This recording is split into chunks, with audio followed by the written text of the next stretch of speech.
Why, hello there. Jacob here. And today, doing something a little bit different on my channel, but also not really. So yeah, let's go ahead and actually get into this. So yeah, for those of you who've been kind of paying attention to the news and kind of paying attention to sports memorabilia and stuff like that over the last, I'd say, 6-8-ish months or so, well, let's just say, even over the last few weeks or so, this whole thing with the MLB and Fanatics and Nike and stuff like that, it's just been an absolute nightmare. I mean, players have been complaining. The pants are basically see-through, which if you know anything about Major League Baseball, most of the players there are males. Let's just say I don't think anyone wants to be seeing that particular bat and ball set, if you know what I mean. But anyway, before my channel gets demonetized and taken off the internet, well, let's just say Fanatics has officially fired back. According to ESPN, Fanatics says it's unfairly blamed for uniforms. I mean, even so, like, you can't tell me you don't have at least a little bit of say in what's going on. Like, I mean, it is your product after all. It just has a Nike swoosh on it, basically. But Fanatics and Nike basically are working hand in hand anymore. I mean, hell, they have 3 out of the 4 major sports.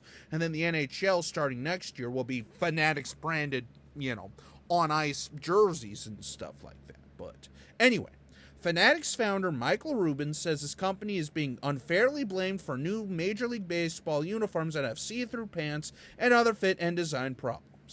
This is a little bit of a difficult position, he said Friday at the MIT Sloan Sports Analytics Conference. We're purely doing exactly what we've been told, and we're doing everything exactly right, and we're getting the ever-loving daylights kicked out of us. So that's not fun. You don't say. Again, like I say, this is kind of where I'm gonna, side a little bit with Fanatics here on this one. Just because, again, if it is indeed Nike telling them what to do, I mean, there's only so much you can do because it is technically Nike that is manufacturing the MLB jerseys. Whether or not it actually is technically a Nike jersey or Fanatics jersey with a Nike swoosh on it yet. Anyway, regardless, that's, again, a different tangled web of mess and lies that's just absolutely nuts. But again, I kind of understand where he's coming from there, but also, I mean, again, you didn't have any say? Like, maybe try to actually work together with the company? I mean, for crying out loud, Fanatics is a massive, massive company now.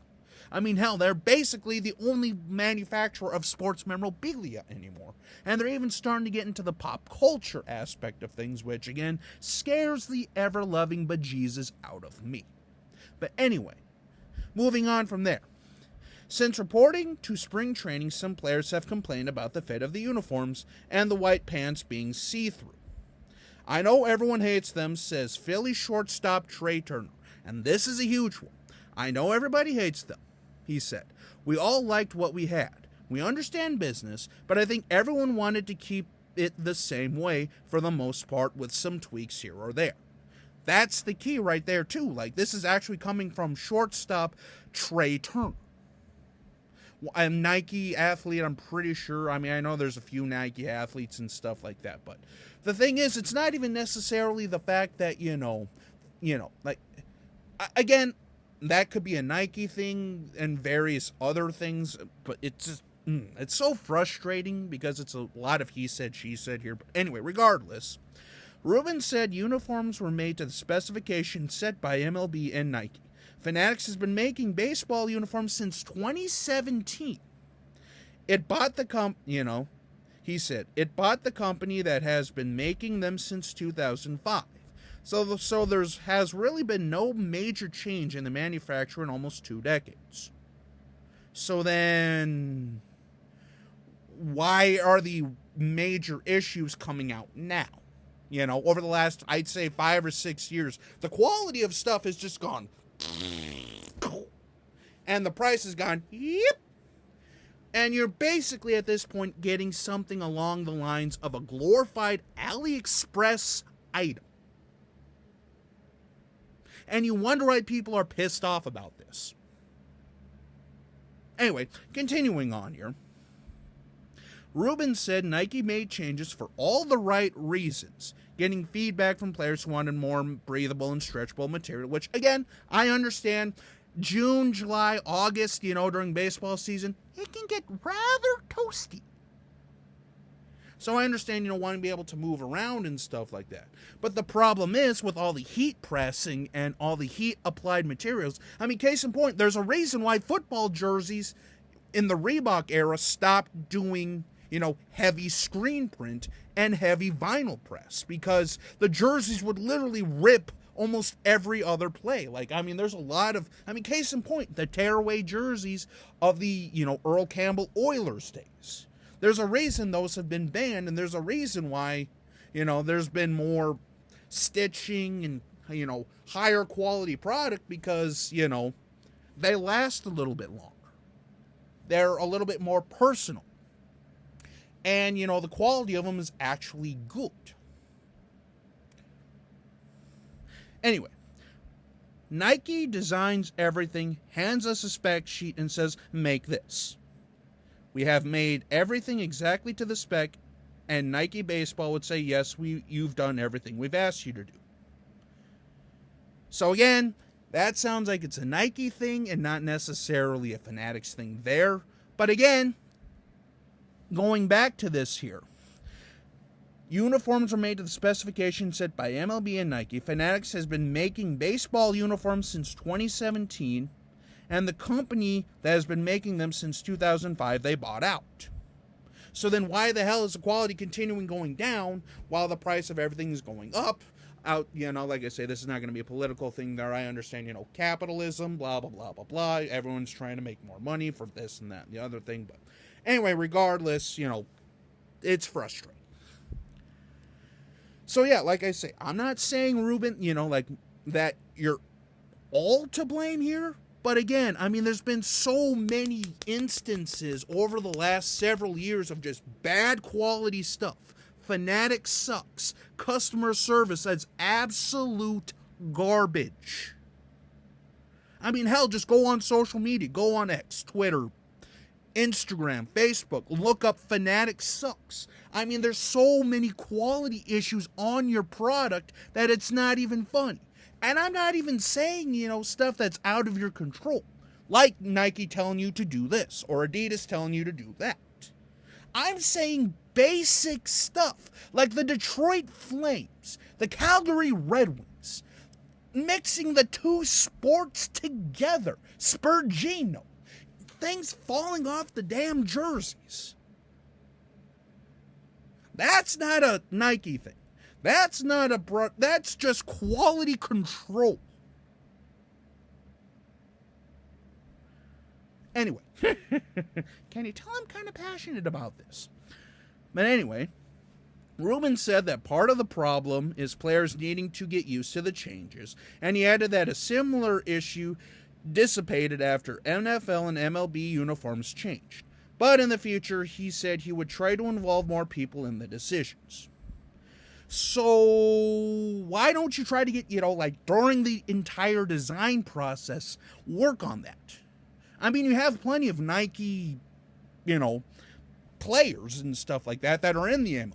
Why don't you get guys like Trey Turner to actually try it on, or Adley Rutschman, have them help design throughout, because again, they're actual players that are going to be wearing these things on the field, on the diamond, again, it's kind of important that the players like the fits, like the designs, like the quality and stuff like that, because again, they're going to be the ones who, perform in this stuff. It's a little bit different for fans because, most of the time we'll just buy the stuff, we'll watch the game, maybe spill some nachos, drink some beer, soda, whatever. But it's another thing when you're literally, selling the authentic product that's on the field, and then, you're looking at that going, well, this is going to last all of 2 days or 2 games or something before it literally turns into a pile of polyester scraps. Whew. But yeah, anyway, they got certain players on board, not all players on board. When you change something so old and so nostalgic, you need everybody on board with it. I believe Nike will be proved right, Rubin said. But again, they got certain players on board, not all players. Again,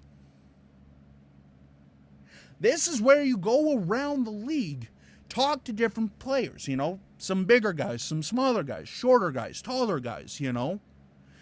You have to get, because again, these guys are going to be wearing these on the field, court, whatever, you know. It's kind of important that you get different body sizes and different masses. Because again, as a bigger dude, some people like a more slim, loose fit. Some people like that tight Superman, rip off the jersey feel. And I get that. That's why they make 800 different sizes. But again, that's where you need to get on board and actually get the people that are... Anyway. Whew. So yeah, and then what, you know...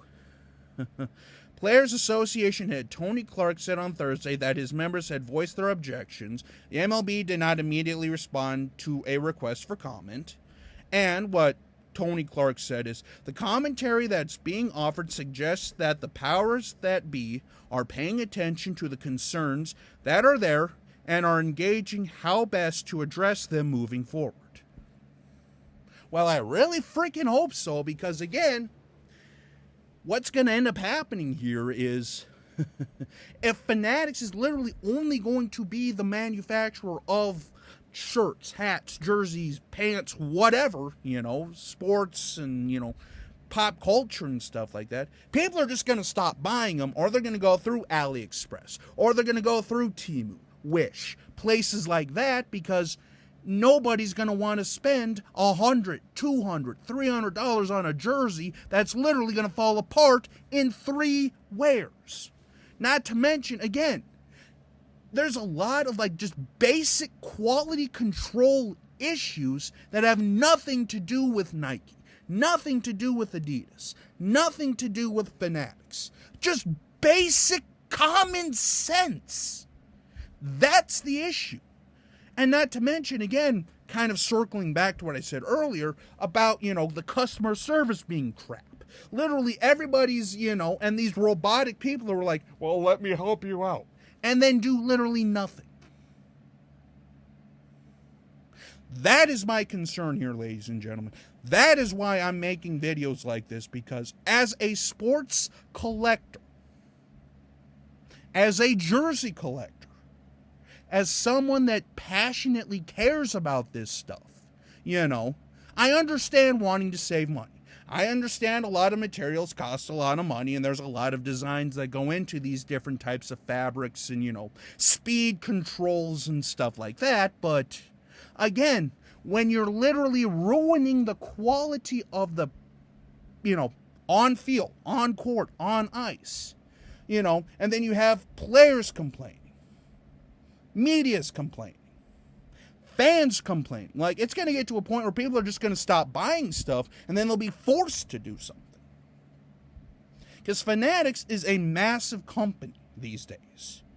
For right, for wrong, in my opinion, they've been doing this wrong all along, trying to get too big too quickly, instead of focusing and then developing from there. It just sounds like they want all the money, and yet they don't want to do diddly squat with their actual products that they're giving us. And now, you know, the actual athletes that are going to be wearing these.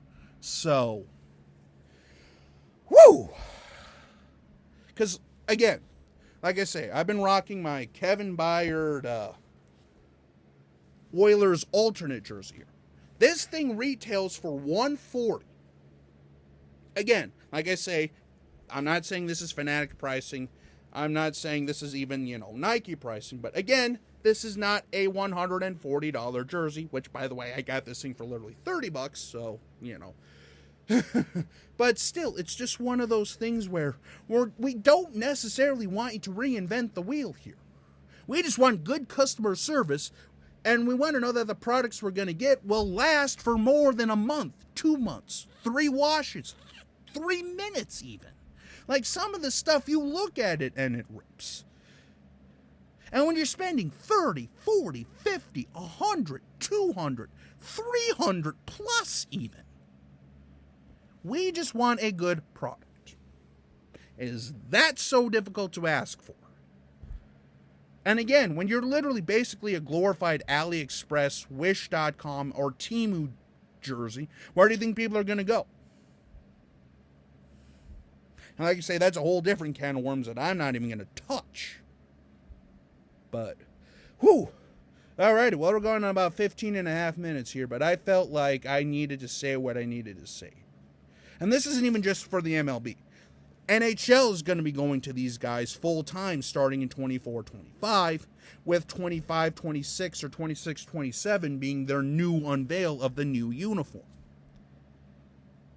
And like I say, this, it's just frustrating seeing how everything is, and, you know, I know there's a lot of politics and stuff like that behind it, which I'm not even going to get into, but it is what it is at the end of the day. At the end of the day, though, if really any change is going to happen, it's either going to come from the players complaining enough or just fans and people stop buying the stuff. I mean, that's basically what's going to have to happen.